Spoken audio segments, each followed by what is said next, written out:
Démonisation, stigmatisation, expulsion. Durant 5 siècles, sur 3 continents, l'hostilité à l'égard des Juifs est entrée dans une nouvelle dimension. Ces préjugés, ces idéologies, ces mépris qui étaient profondément ancrés au XVIIIe siècle, au XVIIe siècle, que l'on dénote tout au long de l'histoire des croisades, jusqu'au XVIe, où ressurgit le mythe du meurtre rituel. Tout cela disparaît. Et d'un seul coup, on fait table rase du passé. À l'issue de la Révolution française, pour la première fois dans l'histoire, des Juifs deviennent citoyens.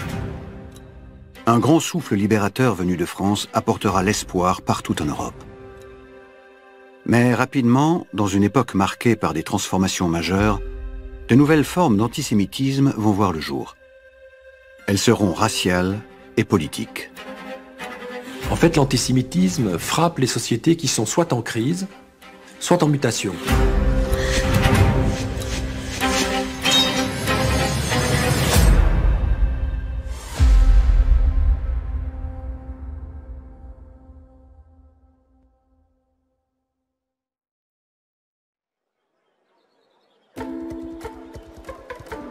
Avec la Révolution française, l'émancipation des Juifs est lancée.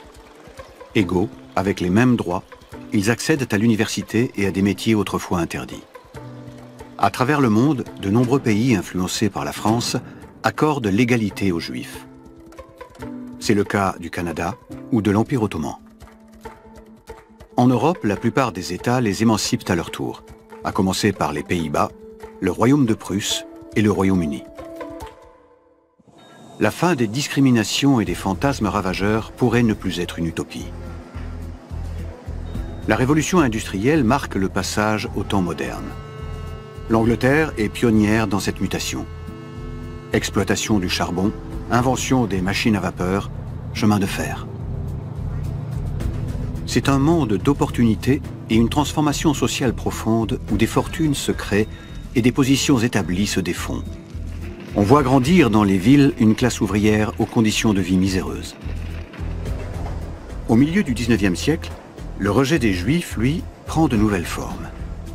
Il s'adapte à l'époque et ses bouleversements.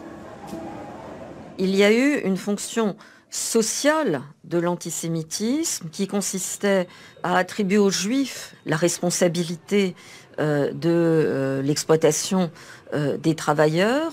C'était une façon de trouver de manière simplifiée une figure de l'ennemi et donc de mobiliser à ces fins-là. Donc il y a là des confusions, des rencontres qui vont nourrir toute forme de populisme, je crois que c'est le mot qu'il faut utiliser, qui sont attractifs pour un monde ouvrier ou un monde ouvrier en désespérance, exploité, et qui trouve là matière à expliquer son sort. Et ça va permettre de mettre les Juifs au cœur de la dénonciation par les socialistes du capitalisme. C'est dramatique. En 1845, le journaliste socialiste français Alphonse Toussenel publie « Les Juifs rois de l'époque ». J'appelle de ce nom méprisé de Juif tout parasite vivant du travail d'autrui. Mais il se trouve que quelques Juifs deviennent banquiers, par exemple. Ils ne sont pas très nombreux, mais ils existent. Donc il y a l'association qui se fait entre la banque et les Juifs. L'argent et la fortune n'est pas détenu par les Juifs. Mais dans l'imaginaire, au fond, on a une sorte de réactivation du mythe ancien. Durant le Moyen-Âge, l'association Juif-Argent-Pouvoir s'était cristallisée par la contrainte imposée aux Juifs d'exercer des métiers d'argent au bénéfice des souverains. 600 ans plus tard, dans une Europe en plein bouleversement, lui succède un antisémitisme économique moderne, basé sur le stéréotype du juif capitaliste et la diabolisation d'une famille de banquiers, les Rothschild. En Allemagne, en 1845, pour la première fois, l'image négative du juif maître du monde fait l'objet d'une caricature.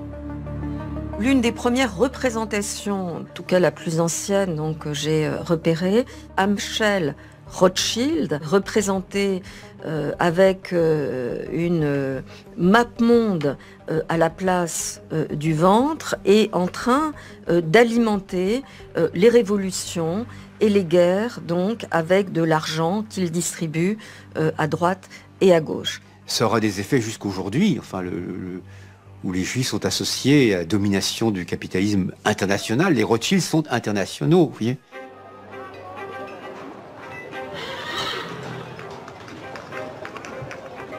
Au cœur de la modernité, l'âge industriel est aussi celui de la science. Dans les domaines philosophiques et politiques, elle exprime l'idée que toute proposition sur l'individu doit reposer sur une vérité absolue.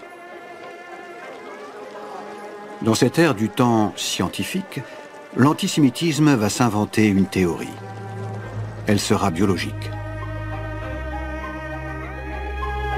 En 1853, Arthur de Gobineau écrit le premier livre entièrement consacré à la question des races humaines.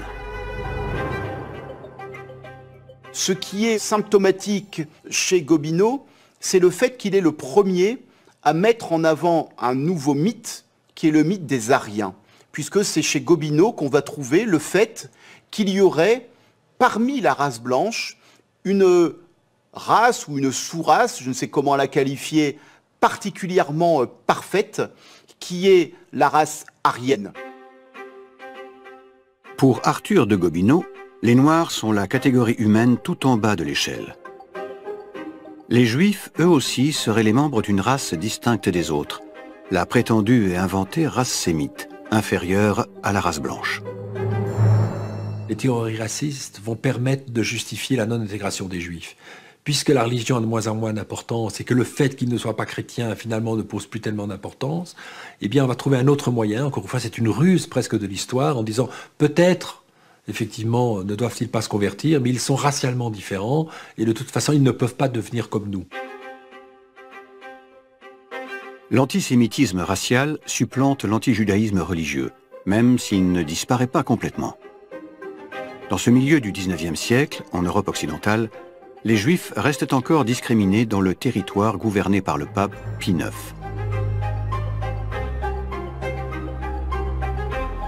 À Rome, le pape contraint les Juifs à vivre dans un ghetto mis en place 3 siècles plus tôt.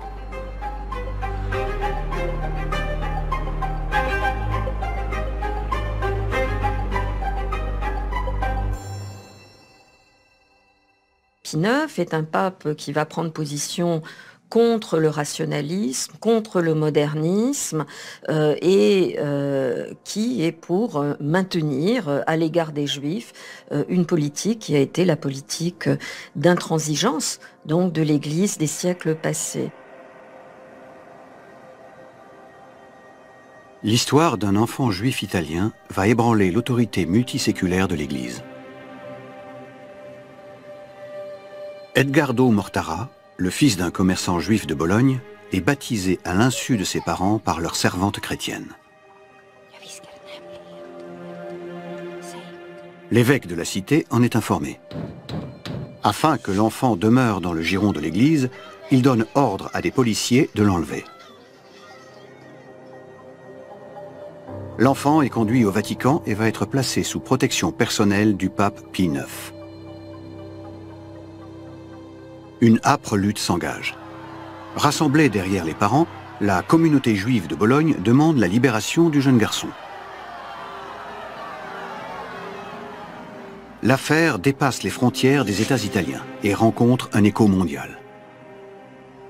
Napoléon III et le président américain Abraham Lincoln interviennent personnellement auprès du pape.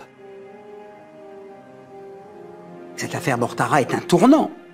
Voilà que, pour la première fois, pour ainsi dire, dans l'histoire de l'Europe chrétienne, on prend fait et cause pour ce jeune juif.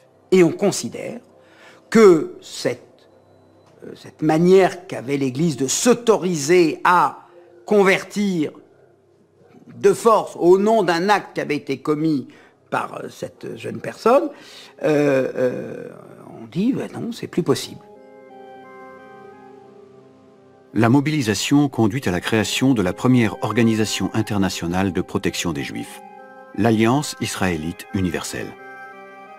Elle acte un changement essentiel en Europe. L'antijudaïsme chrétien ne peut plus désormais s'imposer ouvertement aux sociétés. En 1870, affaiblis par le mouvement populaire d'unification italienne et par l'affaire Mortara, les États sous l'autorité du pape sont annexés par le Royaume d'Italie. Tous les Juifs sur ce territoire deviennent citoyens. Cette même année, l'égalité leur est accordée dans les derniers petits États allemands. L'émancipation s'est généralisée dans tout l'ouest de l'Europe.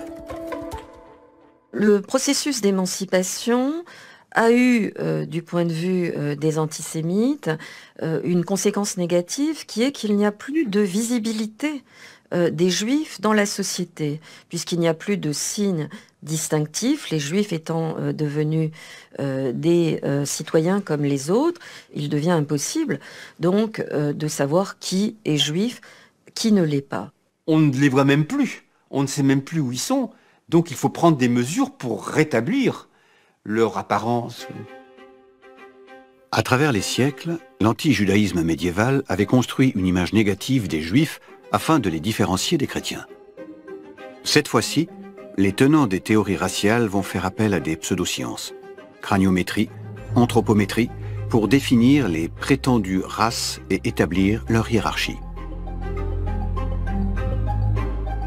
En 1878, à Londres, Francis Galton, qui s'autoproclame anthropologue, tente de distinguer les races. En superposant des négatifs photographiques, il prétend mettre en évidence un type juif. Et ce que l'on remarque dans les photos de Galton, c'est qu'on est sur des photos qui n'innovent pas beaucoup par rapport aux représentations médiévales. On est finalement sur quelque chose qui va mettre en avant le profil, le nez. Pour autant, ces différentes caractéristiques corporelles vont cette fois-ci sortir d'une forme de folklore médiéval pour rentrer dans une prétention à la scientificité et donc à l'objectivité.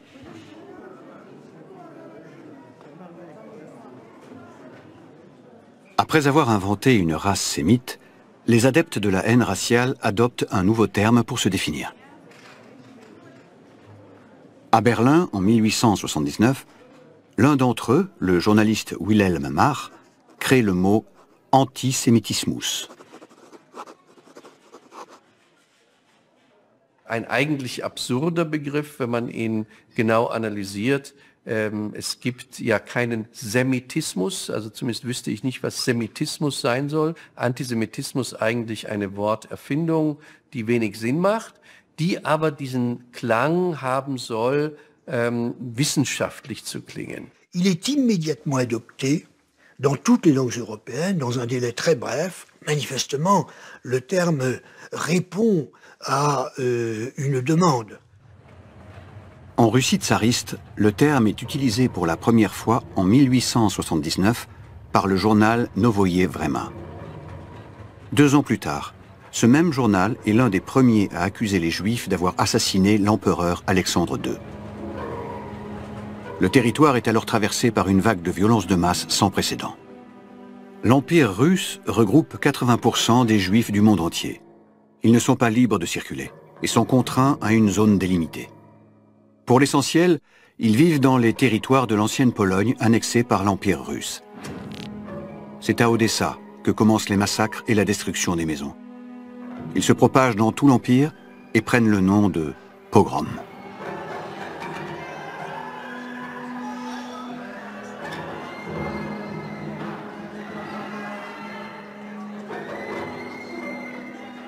We get the phenomenon of pogroms, which means destruction, which means that the government incites violence against Jews and will stand by when in fact the violence becomes murderous and they will not do anything.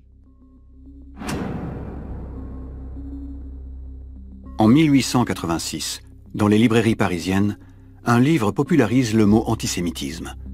Il est immédiatement un best-seller. This is La France Juive. You know, incredibly, it's a publication success. Like nothing like that has been in France before. You know, many different editions.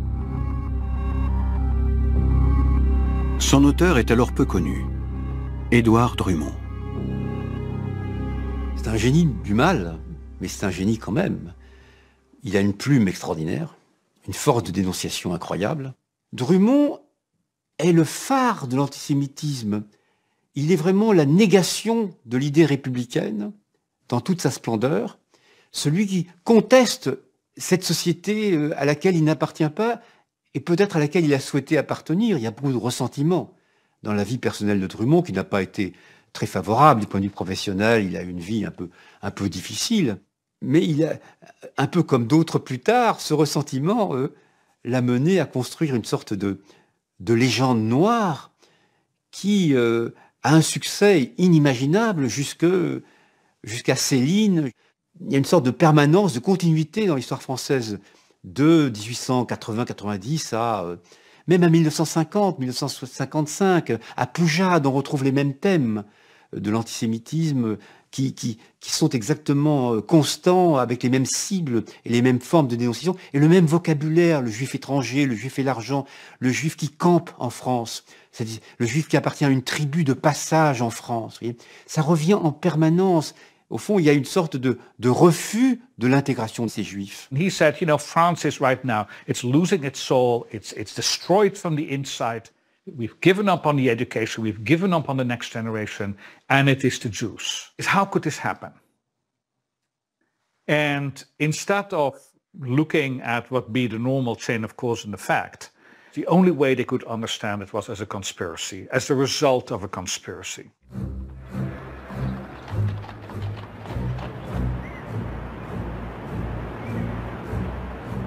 En 1894, à Paris, l'armée française découvre qu'un traître livre des informations aux Allemands. Un officier est arrêté sans preuve, le capitaine Dreyfus. Édouard Drummond est le premier à rendre l'information publique dans son journal La Libre Parole. La démonstration est simple. Dreyfus est forcément coupable parce qu'il est juif. Drummond nourrit de sa presse tous les jours cette association entre la trahison, l'État et la méritocratie et les Juifs. Et pas à pas, il construit cette affaire qui va en effet lui tomber toute chaude, parfaite. Il y a un traître, il y a un juif état-major, c'est forcément lui. Pour beaucoup de journaux, l'antisémitisme assumé devient l'assurance d'un important lectorat. Drummond l'a compris. Il a déjà exploité cette haine à travers diverses publications. Avec l'affaire Dreyfus, il lance un nouveau journal, La Libre Parole illustrée, et contribue à populariser les caricatures. Drummond dit très explicitement que son projet est de conquérir un public qu'il n'a pas réussi à toucher par l'écriture. L'intérêt du dessin, eh bien, c'est d'abord qu'il peut toucher un public beaucoup plus large et qu'il peut permettre ces condensations, ces simplifications. Même s'il a des origines dans la peinture chrétienne, mais le type juif va être créé par ces grands illustrateurs, fondamentalement. Et le type qu'on l'on prête à Dreyfus, cet récimite qu'il n'a absolument pas, va être créé, et donc il y aura une sorte de standardisation du juif tel qu'on le reconnaît aujourd'hui. Et ça, on le doit à ces illustrateurs de la fin du XIXe siècle. Pendant l'affaire Dreyfus, l'antisémitisme a réussi à pénétrer tous les pores de la société française. Il n'est pas considéré comme illégitime. C'est-à-dire que l'antisémitisme s'énonce sur les cartes à jouer, dans les jouets d'enfants, dans la vie quotidienne. Il est quelque chose qui déborde sur l'ensemble de la société française. L'antisémitisme est un nom glorieux dont se vantent ceux qui le vivent. Ce n'est pas un nom imposé à des gens comme on le fait aujourd'hui. C'est une revendication. Moi, je suis antisémite. À travers l'Europe, des partis politiques mènent campagne en son nom.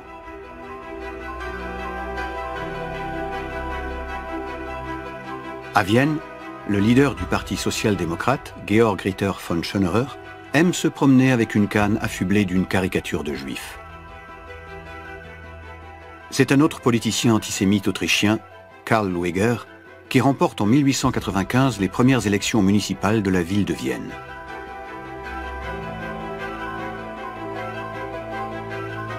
l'écrivain Stefan Zweig, étudiant dans la capitale de l'Autriche au début du siècle, analysera l'influence du maire sur Adolf Hitler. Karl Lueger a été son modèle en lui enseignant l'efficacité du mot antisémite, qui désignait bien clairement et visiblement un adversaire. Suite à l'élection de Lueger, Theodor Herzl, un journaliste du plus grand quotidien viennois, s'inquiète. L'ambiance est au désespoir chez les Juifs. Tous les sièges ont été raflés par les antisémites. J'ai observé de près la haine et la colère. Le docteur Lueger est sorti sur la place. À côté de moi, quelqu'un a murmuré « C'est notre Führer ». Le soupçon germe. Là où on a pensé, depuis l'émancipation des Juifs, que l'accès des Juifs à la citoyenneté, le droit donné au peuple, à l'ensemble du peuple, à l'époque ça exclut les femmes, il faut bien le reconnaître, offre la garantie de leur intégration, l'élection de Vienne, l'élection de Karl Lueger, est pour lui une sonnette d'alarme. Attention, la démocratie peut aussi servir à élire non pas celui qui va favoriser cette intégration des Juifs et des autres en général, mais peut également mettre au pouvoir quelqu'un qui disposera de la légitimité populaire pour s'en prendre aux Juifs. Devenu correspondant à Paris, Herzl couvre pour son journal le procès et la dégradation d'Alfred Dreyfus. Quand on voit un peuple si avancé prendre une telle voie, que pouvons-nous espérer d'autres peuples qui n'atteignent même pas le niveau de la France d'il y a 100 ans? L'affaire Lueger d'un côté, l'affaire Dreyfus de l'autre, vous avez les deux ingrédients pour penser qu'il faut trouver une solution. Le rêve de Herzl porte un nom, le sionisme. 2 ans après la condamnation de Dreyfus, Theodor Herzl réunit et préside le premier congrès appelant la création d'un État refuge pour les Juifs. Dans le même temps, l'affaire Dreyfus devient un événement international. Un des tout premiers films d'actualité de l'histoire est tourné lors du procès en appel. L'ancêtre de la caméra, le kinétographe, a été acheminé d'Amsterdam par une production londonienne. Le monde se passionne pour le sort d'un capitaine juif. Pour éviter troubles et rassemblements, le nouveau procès a été délocalisé loin de Paris, dans la ville de Rennes. La France, pays des droits de l'homme, se divise.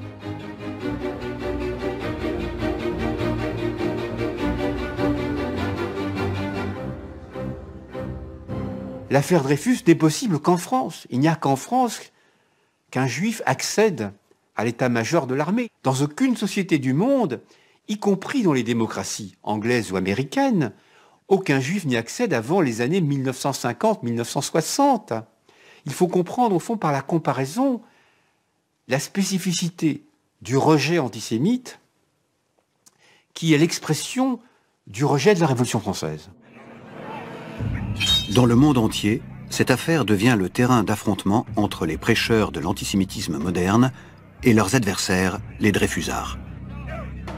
Ils se font de plus en plus nombreux lorsque le 13 janvier 1898, le journal L'Aurore publie un texte de Zola, « J'accuse ».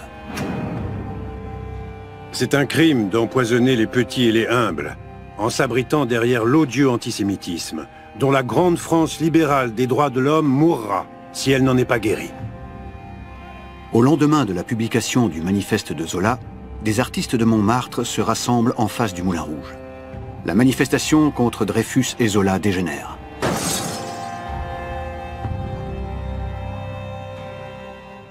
L'histoire de la mobilisation antisémite au XIXe siècle en Europe, je crois que c'est tout à fait unique. Il y a des manifestations antisémites en Allemagne à l'époque, mais elles n'atteignent jamais un tel extrémisme.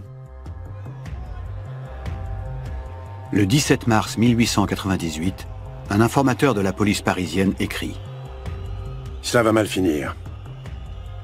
L'effervescence populaire va chaque jour grandissant. Il y a certainement à craindre une émeute. Et une émeute en règle contre les Juifs. » Tout au long de l'année 1898, des policiers seront blessés en protégeant des magasins et lieux de culte juifs. Malgré des débordements en masse, pendant toute la durée des procès de Dreyfus, aucun juif n'est tué. Et c'est le seul exemple, à cette époque en tout cas, et c'est ce que retiennent les juifs immigrés des pays de l'Est, où un État défend ses juifs. Il le défend difficilement, lentement, il prend du temps pour reconnaître son innocence, mais en 1906, la Cour de cassation reconnaît Dreyfus comme étant innocent. Le 20 juillet 1906, c'est une belle journée de réparation pour la France et la République. La nouvelle de la libération d'Alfred Dreyfus fait le tour du monde. On célèbre l'événement jusque dans les shtetl, ces villages juifs de Russie où l'on rêve d'une vie sans pogrom, déclenchée pour n'importe quel prétexte, comme celui survenu 3 ans plus tôt à Kishinev. Le 6 février 1903, un journal annonce le meurtre d'un enfant chrétien et insinue qu'il a été tué par des juifs pour utiliser son sang. Ses lecteurs l'ignorent peut-être, mais cette accusation de crime rituel prend sa source 2000 ans plus tôt, dans une légende de sang apparue durant l'Antiquité à Alexandrie.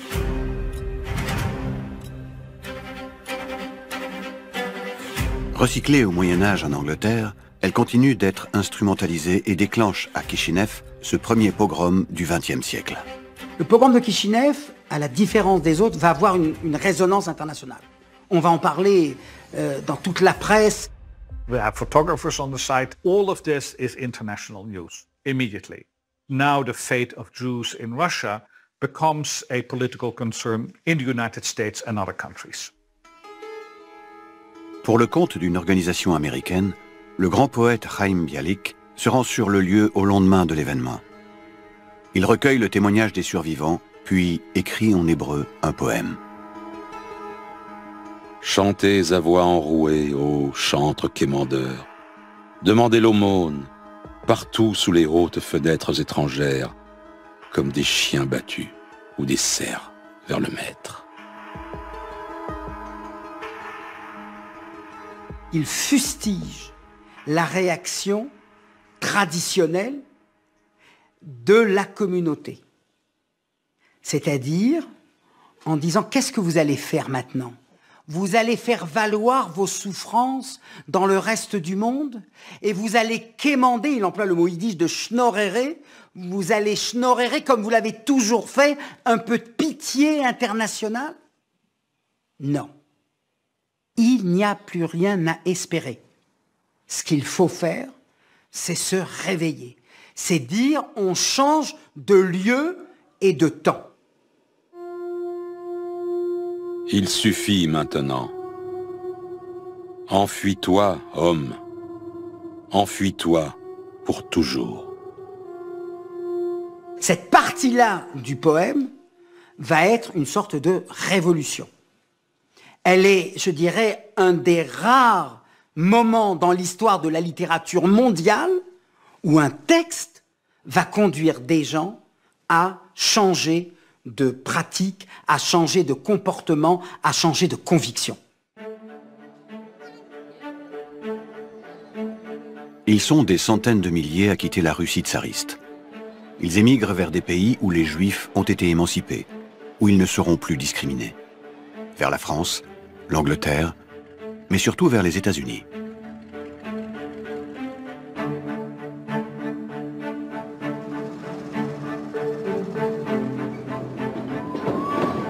Comme Bialik, une minorité choisit la Palestine sous domination ottomane.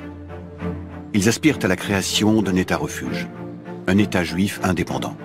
La seule réponse, selon eux, à l'antisémitisme.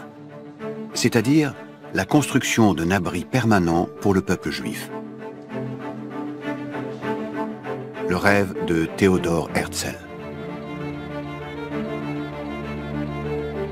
D'autres restent en Russie, se replient, renforcent leur vie en communauté et leur conviction qu'il n'y a de salut que dans la pratique religieuse.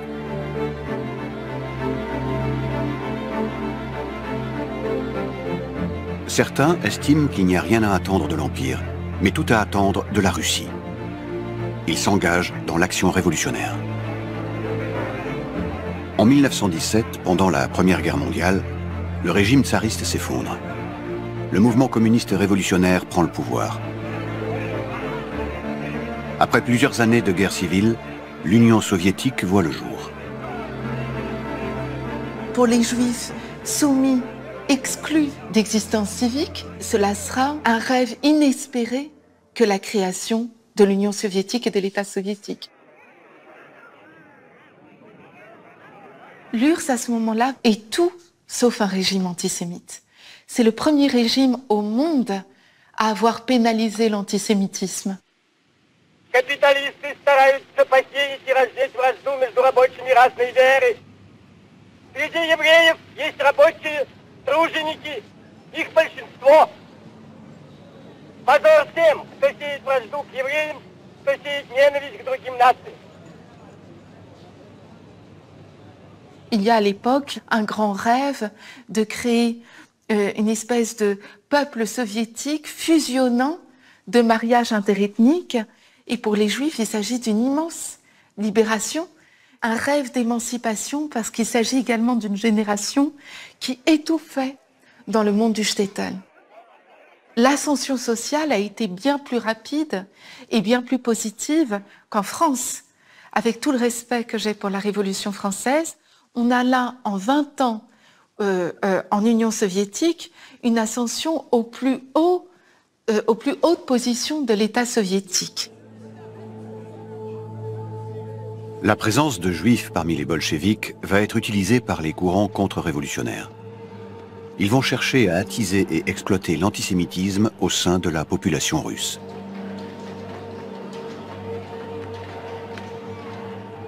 Parmi ces contre-révolutionnaires, Alfred Rosenberg, qui n'est pas juif, étudie à l'école impériale de Moscou au moment de la Révolution. Il va fuir la Russie après 2 ans de guerre civile. Alfred Rosenberg arrives in Germany in 1919. He's seen the Bolshevik Revolution, he's scandalized by it. The government comes into power in Russia, which has many Jews. Trotsky, the most famous. But of course, Lenin is also accused of being a Jew and so on. So for him, Bolshevism is a tool of the Jews, like Freemasonry had been a tool of the Jews. It's a new political tool.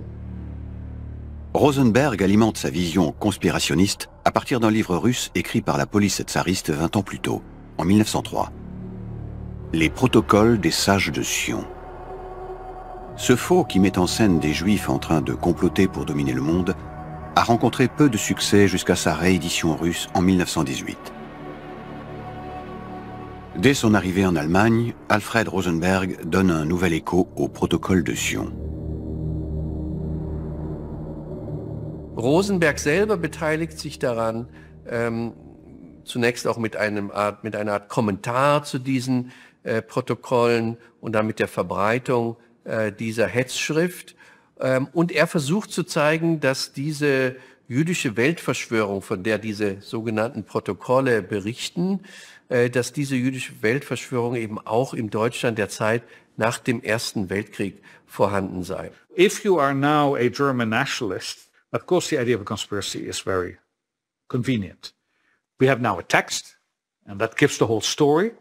Rosenberg starts to put together, out of what he interprets to be the history that had just passed, an explanation for what happened, for the defeat and the humiliation of Germany, and the destruction also of the thrones of the Romanovs and the Habsburgs. I mean, 3 empires had been destroyed in this war. And he writes a long commentary on the protocols of the learned elders of Zion, in which he basically endorsed this and said, this is the explanation for what happened. Le livre est un succès, et Rosenberg écrit en 1920 « La parution des protocoles en allemand est suivie d'une énorme effervescence. Des millions de personnes y découvrent soudain l'explication de tant de phénomènes contemporains qui leur paraissaient jusque-là incompréhensibles. » Ces activités sont surveillées par la police. On peut lire dans le rapport d'un informateur, Rosenberg multiplie les efforts pour faire connaître aux antisémites d'extrême droite les protocoles des sages de Sion. Und dieses Bild wurde dann sehr bald von den verschiedenen in München beheimateten rechtsradikalen Gruppierungen adoptiert, von denen eine die nationalsozialistische Deutsche Arbeiterpartei werden sollte. He goes to Munich and he finds this, veteran of the German army called Adolf Hitler.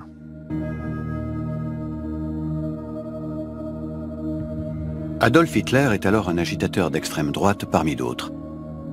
Déjà animé par l'antisémitisme racial solidement implanté en Allemagne, il y ajoute ce qu'il croit découvrir dans les protocoles.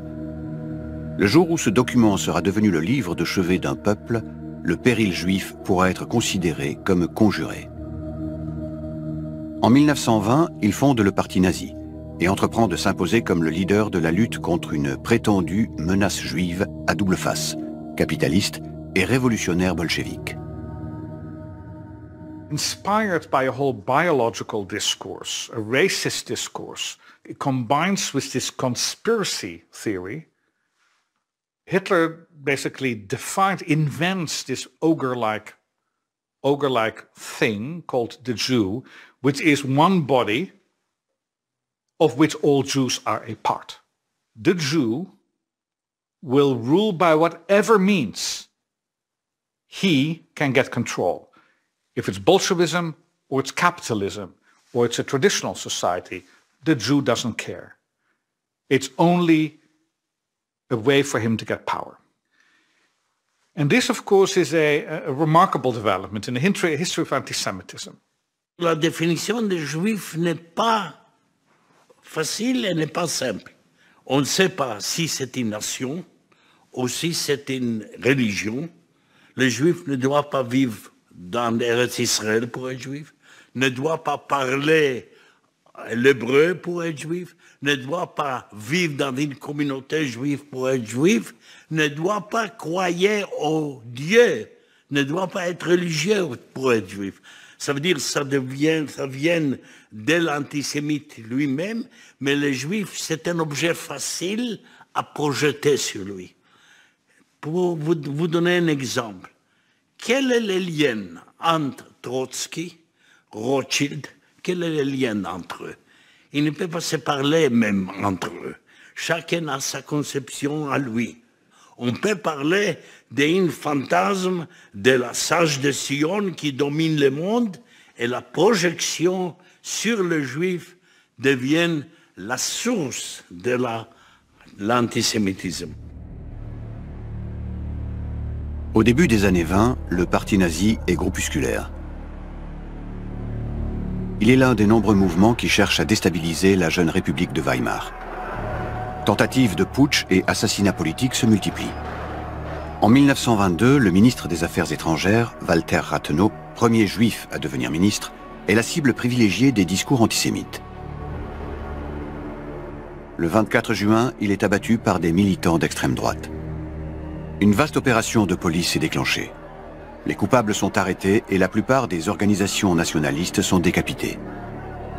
L'état d'esprit est à la condamnation de l'antisémitisme.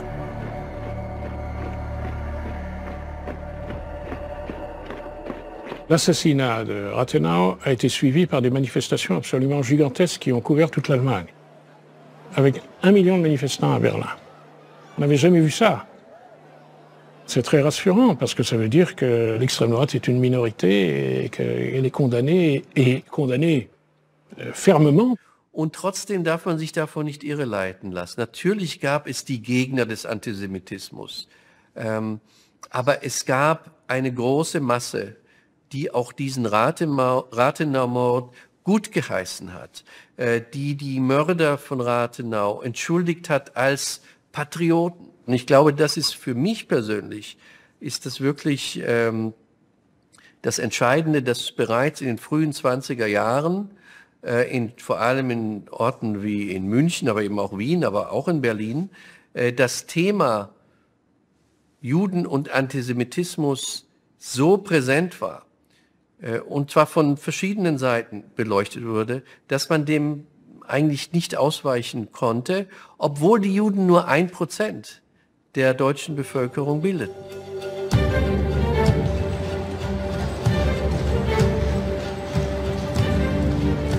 À travers l'Europe, des mouvements pour empêcher les campagnes de haine s'organisent. Et la lutte va investir le champ culturel. À Vienne, une satire contre l'antisémitisme, La ville sans juifs, rencontre un immense succès. L'histoire est adaptée au cinéma. Dans ce récit, le maire d'une Vienne rebaptisée Utopia expulse les Juifs.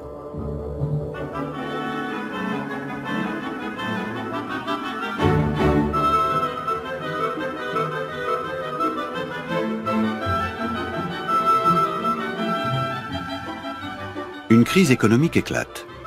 Pour se défendre, les autorités cherchent à désigner des coupables, mais elles ne trouvent plus de bouc émissaire comme les Juifs l'avaient été. Le pouvoir finit par s'effondrer. Les Juifs sont invités à revenir. Letztlich muss man dazu sagen, während es in dem Buch ein Happy End gab und in dem Film und die Juden zurückgeholt werden, gab es für den Autor, den Hugo Bettauer, kein Happy End. Er wurde schon 1925 ermordet, in Wien ermordet von einem Rechtsradikalen, also noch lange vor dem Beginn der nationalsozialistischen Herrschaft. En France, le combat devenu politique depuis l'affaire Dreyfus prend une nouvelle ampleur. En 1927, à Paris, Samuel Schwarzbart, un juif russe naturalisé français, reconnaît dans un restaurant Simon Petliura, l'ancien président ukrainien. Il le tient pour responsable des pogroms et du massacre de sa famille. Schwarzbart rentre chez lui, prend son revolver, il l'attend à la sortie. Petliura sort, il n'est pas sûr que c'est lui. Alors il dit, est-ce que vous êtes vraiment Petliura? Est-ce que vous êtes Petliura? L'autre ne répond pas et marche jusqu'au boulevard Saint-Michel. Et là, Schwarzbart décide de tirer.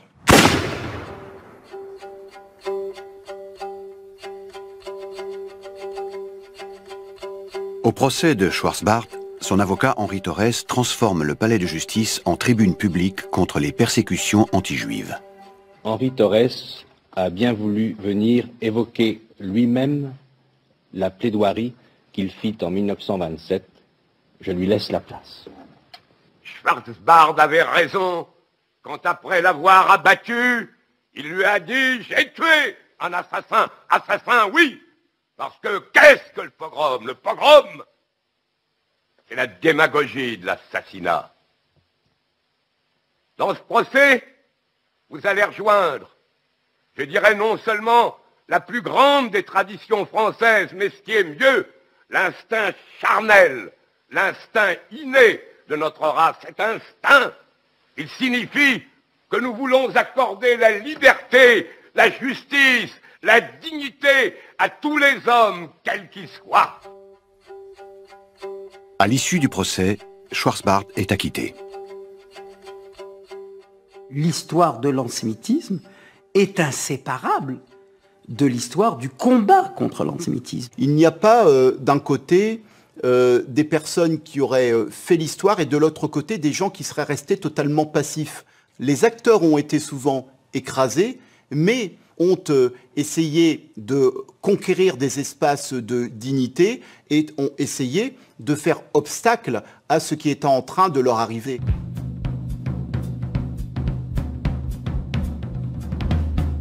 Suite au procès Schwarzbart, des témoins du procès décident de créer la LICA, la Ligue internationale contre l'antisémitisme. Cette LICA va être le principal organe de lutte contre l'antisémitisme. Il faut descendre dans la rue, il faut faire du bruit, il faut faire des meetings, et c'est ce que faisait la LICA. Juifs et non-juifs ensemble dans la lutte contre l'antisémitisme. Mais c'est aussi contre d'autres formes de persécution. Tout au long des années 20, en Allemagne, on commence aussi à faire des meetings de masse contre l'antisémitisme. Wie soll man sich gegen den Antisemitismus verteidigen und wie kann man sich gegen den Antisemitismus verteidigen? Zunächst wollten sich natürlich die Juden selbst verteidigen. Bemühungen selbst auf kollektiver Ebene dem Antisemitismus zu entgegnen. En 1930, l'antisémitisme est encore très restreint. Les nazis, aux élections de 1928, ont fait 2,8% des voix. C'est un tout petit parti. Et donc, l'Europe de 1930 est une Europe où le monde, mais plus spécifiquement l'Europe, est une Europe assez souriante aux Juifs, si vous voulez. En l'espace de quelques années, tout va dégénérer.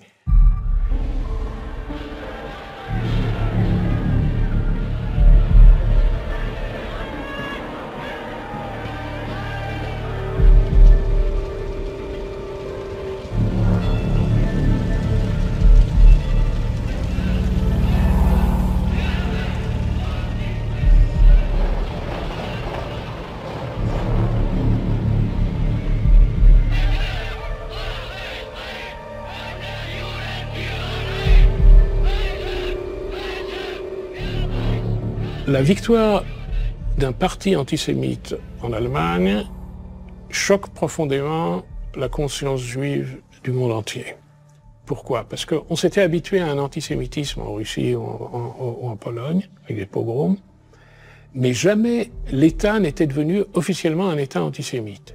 L'antisémitisme n'était pas devenu doctrine officielle. Ici, vous avez un pays qui adopte l'antisémitisme comme doctrine officielle et qui ne s'en cache pas. Le 15 septembre 1935, la ville de Nuremberg accueille le congrès annuel du parti nazi. À 20h, le Reichstag tient une séance exceptionnelle loin de son siège à Berlin. Hitler demande au Reichstag d'adopter des lois raciales.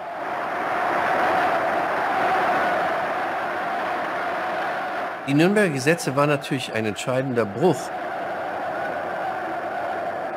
Sehr viele Gesetze bereits gab, die Juden aus den verschiedensten Bereichen der deutschen Gesellschaft ausgrenzten, sozusagen aus der Volksgemeinschaft ausschlossen.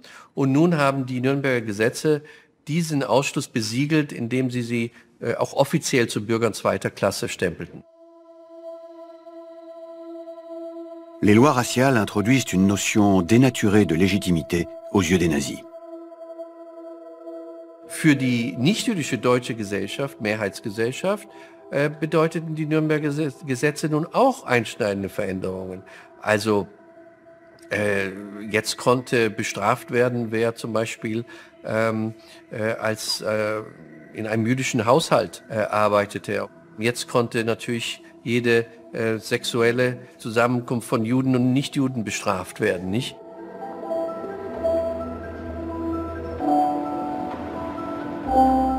La nouvelle phase de la politique anti-juive nazie introduite à Nuremberg s'accompagne d'une propagande amplifiée.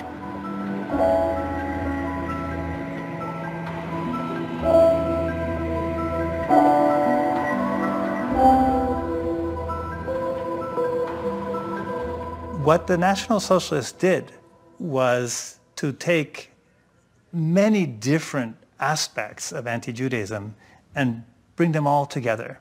They actually established large think tanks, institutions of research, to look at theology and to take, for example, early Christian debates about the Jews and make them relevant. They republished Renaissance and ancient Egyptian works about the Jews in order to create a kind of lineage of ideas to give authority to themselves as continuing a very old and true perspective of Judaism. Obviously, the Nazis were drawing on this rhetoric. Obviously, the Nazis knew it. They knew anti-Jewish art from the Middle Ages. They got the idea of the badge from the Middle Ages. They got the idea of the anti-Jewish caricature from the Middle Ages. But there still are differences. En Europe, le premier signe distinctif est apparu au XIIIe siècle. Une roue de couleur jaune. Le jaune considéré à l'époque comme la couleur du diable. Les nazis reprennent ce principe. L'emblème de l'étoile de David, symbole du bouclier du roi de Judée, sera utilisé pour stigmatiser les Juifs.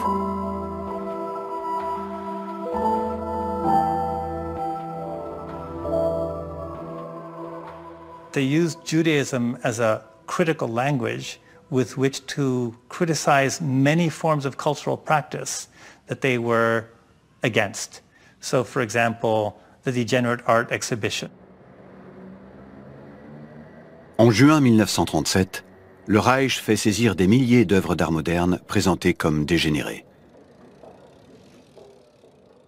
Une sélection est rassemblée à Munich dans une grande exposition définie comme la production dangereuse d'artistes juifs. Of those degenerate Jewish artists, only less than 5% were Jewish. So you can see how the Germans, more systematically perhaps than anywhere else, set to work to use anti-Judaism as a critical discourse and apply it to every aspect of modern society.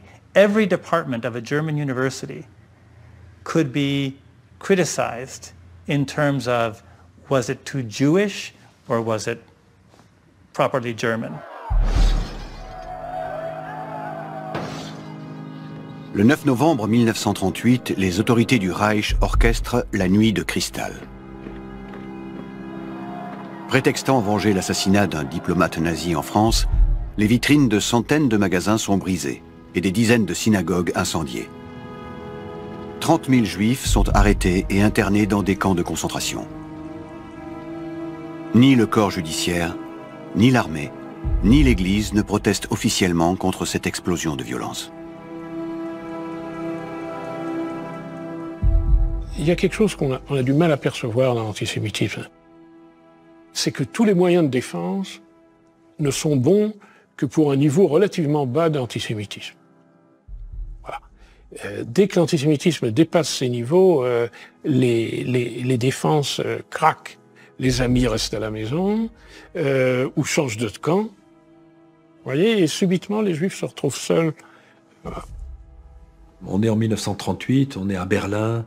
Il y a 7 Juifs qui se mettent dans la rue, ils marchent, et puis ces 7 Juifs, ils voient sur le même trottoir 2 Allemands qui arrivent, et puis un des Juifs qui dit « Changeons de trottoir, ils sont 2, nous sommes seuls ».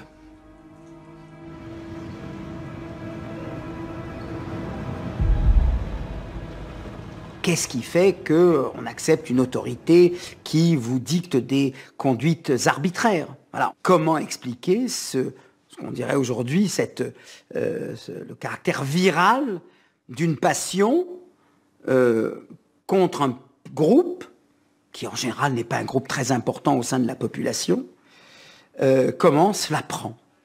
Comment ce qui était l'apanage de quelques-uns va finir par devenir l'apanage de beaucoup? Freud va s'interroger sur ce phénomène-là, mais c'est clair que il y a un phénomène ici qui demande à être expliqué.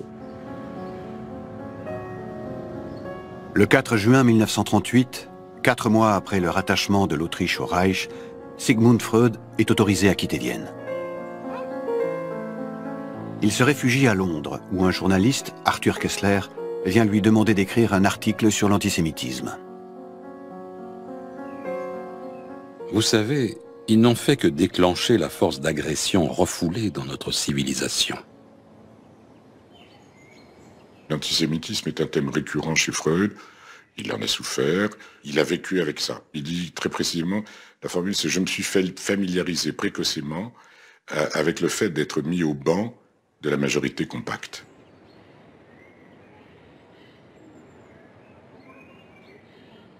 Freud dit que on hait beaucoup plus, on déteste beaucoup plus ce qui est presque comme vous que ce qui est très nettement différent. Parce que ce qui est presque comme vous menace d'une certaine façon. Cette image de moi-même dans le miroir, c'est à la fois moi et un autre moi-même. C'est pas moi. Il me prend quelque chose. Il me menace d'autant plus qu'il est comme moi. Entre 1933 et 1939, la moitié des 600 000 juifs allemands réussit à partir, bien que les pays occidentaux ne les acceptent qu'au compte-gouttes. Des bateaux sillonnent les mers, parfois sans trouver asile. L'Odyssée du Saint-Louis, qui ne peut débarquer ses passagers ni à Cuba, ni aux États-Unis, contraint de faire demi-tour en Europe et rester célèbre.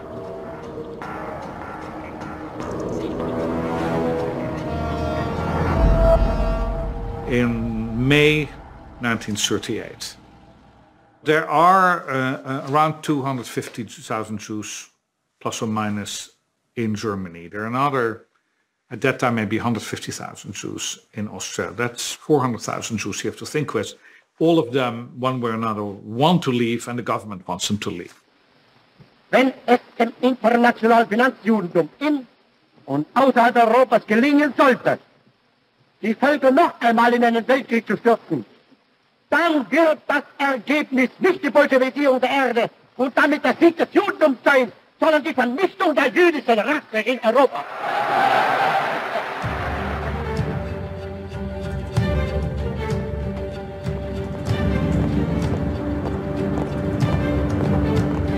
Avec la guerre, au fur et à mesure de la conquête nazie du continent européen et de l'Afrique du Nord, les Juifs sont recensés, spoliés.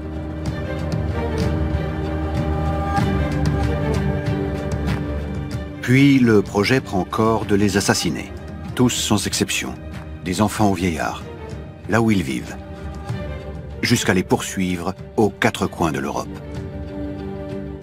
Pendant 6 ans, tiers de notre peuple, 6 millions, ont été tués, pas pour idéologie, pas pour religion, pas pour territoire, pas pour des problèmes économiques ou pas pour des biens économiques. On nous avait regardés comme des microbes. Des microbes. On était exterminés comme des microbes.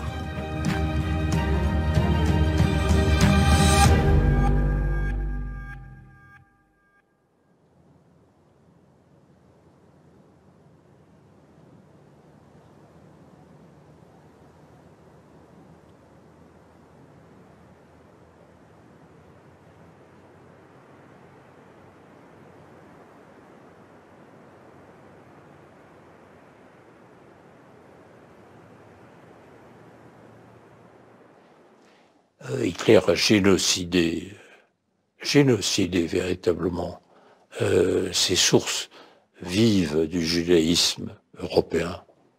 C'est un monde mort, celui-là. C'est ainsi.